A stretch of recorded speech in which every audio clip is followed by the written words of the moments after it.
Hey guys, Pete from Secure Solutions.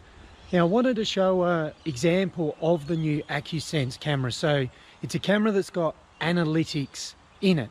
So we can do things like draw a line in the sand and get a notification or a warning bell when that line's crossed. Now we've installed one here. Now as we get close to the camera and cross the actual line, this camera's going to detect us and give a warning sign and flash. The area is under surveillance.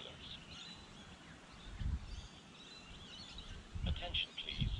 The area is under surveillance. So that right there is giving a local warning.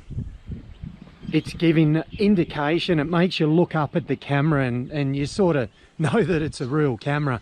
But we're also getting a notification to our smart device and tagging it in the software, so you can do a search on line cross events.